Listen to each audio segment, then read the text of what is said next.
ચાલો આજે આપણે 3 જાન્યુઆરી 2026ના દૈનિક માનસ દસ્તાવેજ પર ઊંડા ઉતરીએ. મેં આ વાંચ્યું અને મને ખબર છે એક બહુ જ રસપ્રદ પેટર્ન જોવા મળી. કઈ પેટર્ન? એક તરફ આપણી જે ઓળખ છે, આપણી સંસ્કૃતિ, એને જાળવી રાખવાનો અને આખી દુનિયાને બતાવવાનો પ્રયાસ છે. બરાબર. અને બીજી જ તરફ વૈશ્વિક સ્તરે જોડાઈને દુનિયા સાથે કદમ મિલાવવાની એક મહત્વાકાંક્ષા છે. મને લાગે છે કે આજની આખી ચર્ચામાં આ બે છેડા વચ્ચેનો જે તણાવ છે અને જે સંતુલન છે એ વારંવાર સામે આવશે. આ તો બહુ રસપ્રદ અવલોકન છે. આ દૃષ્ટિકોણથી જોઈશું તો દરેક વિષય એકબીજા સાથે જોડાયેલો લાગશે. તો શરૂઆત ક્યાંથી કરવી છે? ઓળખની ઉજવણીથી કે પછી વૈશ્વિક જોડાણથી? ચાલો ઉજવણીથી જ શરૂ કરીએ. અમદાવાદમાં 14મો આંતરરાષ્ટ્રીય ફ્લાવર શો ચાલી રહ્યો છે. હા. દસ્તાવેજમાં એની ઘણી વિગતો છે, પણ મને જે વાત પર સૌથી વધુ નવાઈ લાગી એ છે કે આ માત્ર ફૂલોનું પ્રદર્શન નથી, પણ એક આખી થીમ પર આધારિત છે. ભારત એક ગાથા છે કે આને અલગ અલગ ઝોનમાં વહેંચી દીધી છે. ઓહ. જેમ કે એક શાશ્વત ભારત ઝોન છે, એમાં સમુદ્ર મંથન અને રામસેતુ જેવી પૌરાણિક કથાઓને ફૂલોના શિલ્પોથી જીવંત કરી છે. તો બીજી તરફ ભારતની સિદ્ધિઓ ઝોન છે. એમાં શું છે? એમાં આપણી space technology, high speed rail એટલે કે આધુનિક પ્રગતિ દર્શાવી છે. એટલે આ પરંપરા અને આધુનિકતાનું એક અદ્ભુત મિશ્રણ છે. એ સાંભળવામાં તો ખૂબ પ્રભાવશાળી લાગે છે, પણ એક મિનિટ, આની પાછળ 30 લાખથી વધુ ફૂલોના છોડનો ઉપયોગ થયો છે. શું આ પર્યાવરણની દ્રષ્ટિએ થોડું એમ કે વધારે પડતું નથી? મારો મતલબ, આટલા મોટા આયોજન પાછળનો કાર્બન ફૂટપ્રિન્ટ, પાણીનો વપરાશ એ પણ એક વિચારવા જેવો પ્રશ્ન છે, ખરું ને? ના, આ એકદમ વાજબી મુદ્દો છે. આવા મોટા પાયાના કાર્યક્રમો હંમેશા પર્યાવરણીય ચર્ચાઓને જન્મ આપે છે. જો કે આયોજકો એવી દલીલ કરી શકે કે આનાથી શહેરના પર્યટનને વેગ મળે છે. હા, અને સ્થાનિક રોજગારી પણ વધે છે. બરાબર. નર્સરીઓ અને કારીગરોને કામ મળે છે અને લોકોમાં પ્રકૃતિ પ્રત્યે પ્રેમ જાગે છે. પણ તમે જે કહ્યું તે એકદમ સાચું છે કે આવી ઉજવણી અને પર્યાવરણીય જવાબદારી વચ્ચે સંતુલન જાળવવું એ હંમેશા એક મોટો પડકાર રહે છે. અને આ બધાની વચ્ચે 2 ગિનિસ વર્લ્ડ રેકોર્ડ્સ પણ બન્યા છે. હા, અને એ આ આયોજનને એક અલગ જ સ્તરે લઈ જાય છે. એક તો વિશ્વનું સૌથી મોટું 30 મીટર વ્યાસનું ફ્લાવર મંડલ અને બીજું સરદાર વલ્લભભાઈ પટેલનું ફૂલોથી બનેલું વિશ્વનું સૌથી મોટું પોર્ટ્રેટ. આ માત્ર કળા નથી, પણ એક પ્રકારનું શક્તિ પ્રદર્શન પણ કહી શકાય. તો અમદાવાદમાં આપણે જોયું કે કેવી રીતે ભારતની ગાથા દ્વારા સ્થાનિક ઓળખની ભવ્ય ઉજવણી થઈ રહી છે. હવે વાત કરીએ એક એવા દેશની જેણે પોતાની આર્થિક ઓળખનો એક મોટો હિસ્સો છોડીને એક મોટા વૈશ્વિક સમૂહ સાથે જોડાવાનો નિર્ણય કર્યો છે. તમે બલ્ગેરિયાની વાત કરી રહ્યા છો? હા, બલ્ગેરિયા. આ એક ઐતિહાસિક પગલું છે. સામાન્ય રીતે આપણે સાંભળીએ છીએ કે આનાથી વ્યાપાર અને મુસાફરી સરળ બને છે, પણ આનાથી વિશેષ શું? આ નિર્ણય પાછળ બલ્ગેરિયા માટે શું ફાયદા છે અને કદાચ શું ગેરફાયદા પણ હોઈ શકે? અહીં જ ઊંડાણપૂર્વક સમજવાની જરૂર છે. ફાયદો તો સ્પષ્ટ છે. યુરોપના મોટા બજાર સાથે સંપૂર્ણ આર્થિક એકીકરણ. એટલે રોકાણ વધશે? હા, વિદેશી રોકાણ આકર્ષવામાં મદદ મળશે અને આર્થિક સ્થિરતા પણ વધશે. પણ આની એક મોટી કિંમત પણ ચૂકવવી પડે છે.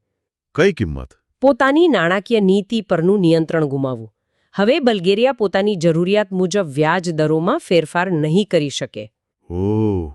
બધા નિર્ણયો ફ્રેન્કફર્ટમાં આવેલી યુરોપિયન સેન્ટ્રલ બેંક લેશે અને એ નિર્ણયો કદાચ જર્મની કે ફ્રાન્સ જેવા મોટા દેશોના હિતોને ધ્યાનમાં રાખીને લેવાશે. જે કદાચ બલ્ગેરિયા માટે યોગ્ય ન પણ હોય? બિલકુલ. ગ્રીસના આર્થિક સંકટ વખતે આપણે આ જોયું હતું. એટલે કે વૈશ્વિક સમૂહ સાથે જોડાવાથી સુરક્ષા અને તકો તો મળે, પણ પોતાની સ્વાયત્તતા ગુમાવવાનું જોખમ પણ રહે છે. આ તો ફરી પાછું એ જ ઓળખ અને જોડાણ વચ્ચેનો સંઘર્ષ થયો. એકદમ સાચું. અને આ નિર્ણય લેતા બલ્ગેરિયાને લગભગ 20 વર્ષ લાગ્યા. 1999માં જ્યારે 11 દેશો સાથે યુરોઝોનની શરૂઆત થઈ, ત્યારથી આ પ્રક્રિયા ચાલતી હતી. અને હવે યુરોપમાં 35 કરોડથી વધુ લોકો એક જ ચલણનો ઉપયોગ કરે છે. હા, જે આર્થિક એકીકરણનું એક અભૂતપૂર્વ ઉદાહરણ છે. હવે આ વૈશ્વિક જોડાણની વાત પરથી ભારતના અર્થતંત્ર પર આવીએ. અહીં સરકાર નાના અને મધ્યમ ઉદ્યોગોને એટલે કે MSEMEsને વૈશ્વિક બજાર સાથે જોડવા માટે નિકાસ પ્રોત્સાહન મિશન લાવી છે. હા, અને આ મિશન હેઠળ બે ખૂબ જ મહત્વપૂર્ણ પહેલ શરૂ કરવામાં આવી છે અને એનો સીધો સંબંધ નાના ઉદ્યોગકારોની બે સૌથી મોટી સમસ્યાઓ સાથે છે: પૈસા અને ગેરંટી. ચાલો પહેલી પહેલની વાત કરીએ, વ્યાજમાં રાહત. આ કેવી રીતે કામ કરશે? આને ઇન્ટરેસ્ટ સબવેન્શન કહે છે. સરળ ભાષામાં, જો કોઈ નિકાસકાર નિકાસ કરવા માટે બેંકમાંથી લોન લે તો સરકાર તેના વ્યાજમાં 2.75% સીધી રાહત આપશે. એટલે એમની લોન સસ્તી થઈ જશે. હા, એમનો ઉત્પાદન ખર્ચ ઘટશે, જેથી તેઓ આંતરરાષ્ટ્રીય બજારમાં ચીન કે વિયેતનામ જેવા દેશો સાથે સ્પર્ધા કરી શકે.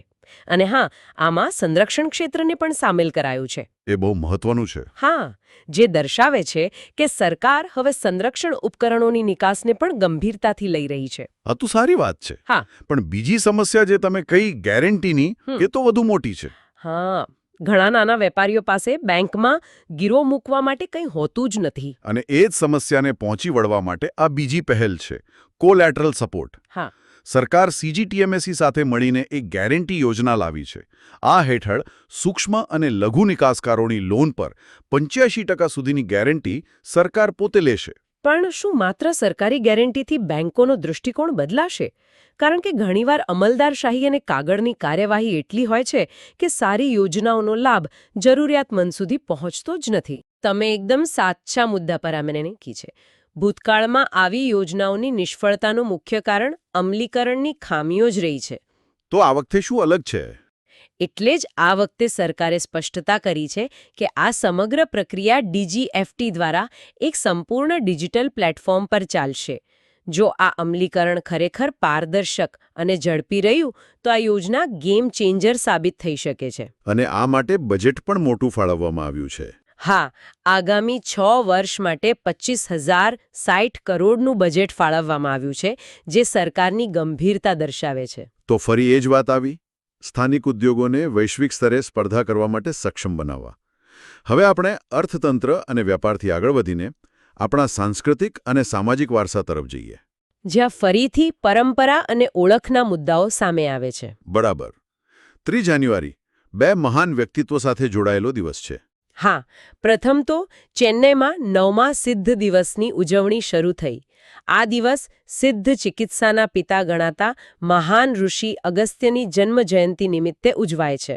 સિદ્ધ એટલે આયુર્વેદ જેવી જ એક પ્રાચીન ચિકિત્સા પદ્ધતિ, ખરું ને? હા, આ એક પ્રાચીન તમિલ ચિકિત્સા પદ્ધતિ છે અને આ વર્ષની થીમ છે સિદ્ધા ફોર ગ્લોબલ હેલ્થ. ફરી પાછી એ જ વાત, આપણી પ્રાચીન સ્થાનિક પરંપરાને વૈશ્વિક મંચ પર લઈ જવાનો પ્રયાસ.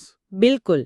સરકાર હવે યોગ અને આયુર્વેદની જેમ સિદ્ધ ચિકિત્સાને પણ વૈશ્વિક માન્યતા આપવા માંગે છે. આ આપણા સાંસ્કૃતિક વારસાનો સોફ્ટ પાવર તરીકે ઉપયોગ કરવાનું ઉત્તમ ઉદાહરણ છે. અને આ જ દિવસે આપણે ભારતના પ્રથમ મહિલા શિક્ષક અને સમાજ સુધારક સાવિત્રીબાઈ ફૂલેને પણ યાદ કરીએ છીએ. સાવિત્રીબાઈ ફૂલેને ભારતમાં મહિલા અધિકારોની દીવાદાંડી કહેવામાં આવે તો પણ ઓછું છે. સાચી વાત. તેમણે જે સમયે સ્ત્રીઓ માટે ઘરની બહાર નીકળવું પણ મુશ્કેલ હતું, તે સમયે 1848માં પોતાના પતિ જ્યોતિરાવ ફૂલે સાથે મળીને પુણેમાં છોકરીઓ માટે દેશની પ્રથમ શાળા ખોલી હતી. એક ક્ષણ માટે એ સમયની કલ્પના તો કરો, જ્યારે આખો સમાજ વિરોધમાં હોય, લોકો તમારા પર કાદવ અને પથ્થરો ફેંકતા હોય, અને ત્યારે તમે છોકરીઓને ભણાવવાના મિશન સાથે નીકળો. અકલ્પનીય હિંમત અને દ્રષ્ટિ.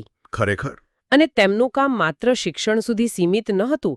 તેમણે સત્યશોધક સમાજને આકાર આપવામાં પણ મહત્વની ભૂમિકા ભજવી, જેણે જાતિવાદ, બાળલગ્ન અને વિધવાઓ પર થતા અત્યાચાર સામે અવાજ ઉઠાવ્યો.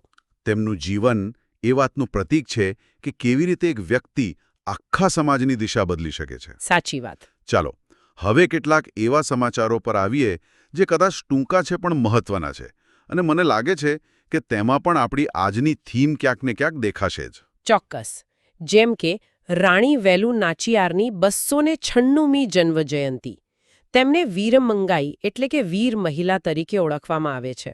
અને તે બ્રિટિશ ઈસ્ટ ઇન્ડિયા કંપની સામે સંગઠિત રીતે લડનારા પ્રથમ ભારતીય રાણી હતા. ફરી એકવાર પોતાની ઓળખ અને સ્વતંત્રતા માટેનો સંઘર્ષ. અને હવે એક એવા સમાચાર પર આવીએ જે કદાચ ભવિષ્યમાં ભારતની ફાર્મા ઇન્ડસ્ટ્રીનો ચહેરો જ બદલી શકે છે.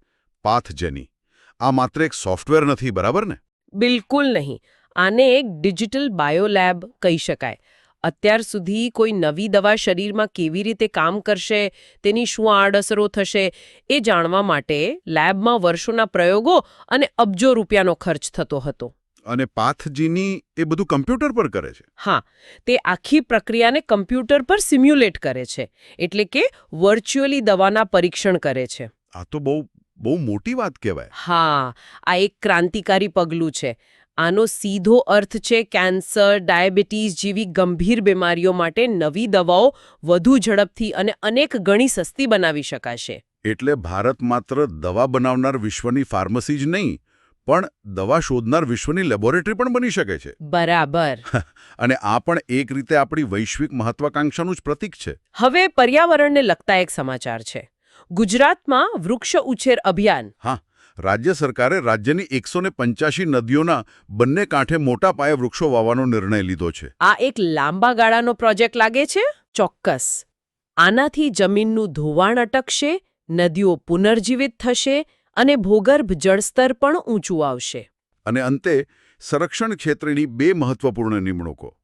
એર માર્શલ નાગેશ કપૂરે ભારતીય વાયુસેનાના વાઇસ ચીફ તરીકે અને લેફ્ટનન્ટ જનરલ હરપાલ સિંઘે બોર્ડર રોડ ઓર્ગેનાઇઝેશન એટલે કે બીઆરઓના 29મા ડાયરેક્ટર જનરલ તરીકે પદ સંભાળ્યું છે.